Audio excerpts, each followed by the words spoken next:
Hello everyone and welcome. Today I want to talk about Darkest Dungeon 2's new patch, the Trinkets and Hero Paths update, as well as where Darkest Dungeon 2 can go from here in terms of improving its combat systems. Really quickly before we begin, I would just like to remind everybody that liking and subscribing are both greatly appreciated. They help tell me that you like my content, and they help show YouTube that they should show my content to more people. But without further ado, let's jump right into the video.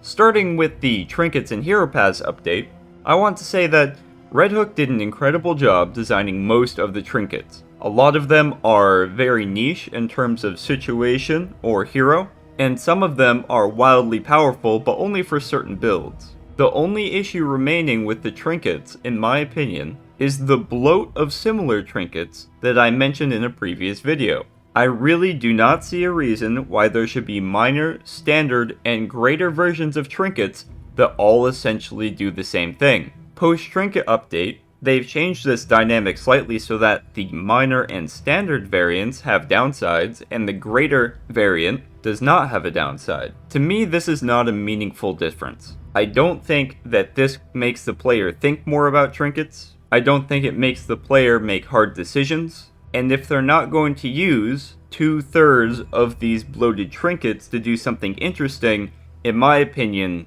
they should just be removed. In terms of hero paths, I think a lot of them are very interesting. I haven't had the opportunity to play with all of them quite yet, but I can definitely see situations where all of them could be used in different team compositions. I do have a minor worry that Red Hook is going to consider balancing their characters, their heroes, based on hero paths. And what I mean by that in particular is that they will add new hero paths as a band-aid fix for certain heroes' balance issues. Now, just to be clear, that is not the case based off what we've seen so far. An example that jumps out in my mind is Runaway, who even without her new hero path was given pretty much everything she wanted, especially the ability to use Cauterize in rank 4, which was greatly appreciated. Looking at the design of her new hero path though, I can definitely see how Red Hook might consider a hero path a straight buff. In my opinion, hero paths should be used specifically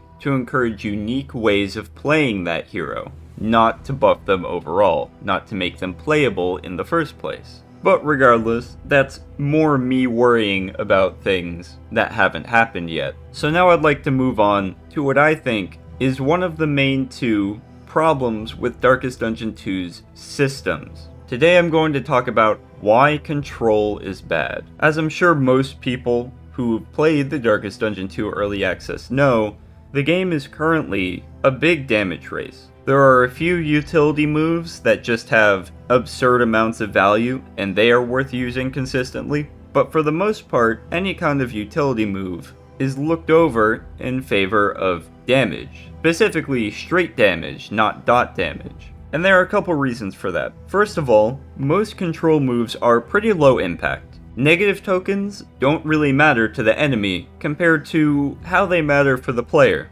Darkest Dungeon has always had a relatively underpowered group of heroes going against a more powerful group of enemies. And that's absolutely fine, but when putting a negative token on an enemy doesn't actually change their behavior all that much. For example, blind is only a 50% chance. Stun is relatively difficult to access for the heroes, and while I don't think that's a bad thing considering how stun-centric Darkest Dungeon 1 turned out to be, it feels bad that debuffs are considered a bonus to the attack rather than the reason that you're using that particular move. I think an easy way to fix this is to add negative plus tokens in the same way that there are positive plus tokens. Blind plus could add a 75% chance of that unit missing its attack. Same with weaken, it could be a 75% damage decrease. And this can be accessed maybe through trinkets. For example, having a trinket that says every time that you blind an enemy, blind plus them instead, which adds a reasonable trade-off because you're losing a trinket slot for this increased debuff potency. Or to have it available through mastery points, because right now there's very little reason to upgrade a lot of the utility moves. Furthermore, there are few ways to boost debuff chance, which as you go through the game makes landing those debuffs even harder. Specifically, the Ordained buff for Denial adds an extra 20% debuff resist. And again, this can be solved with Trinkets or Mastery increasing potency. There could also be utility combo mechanics that increase the chance of landing a debuff.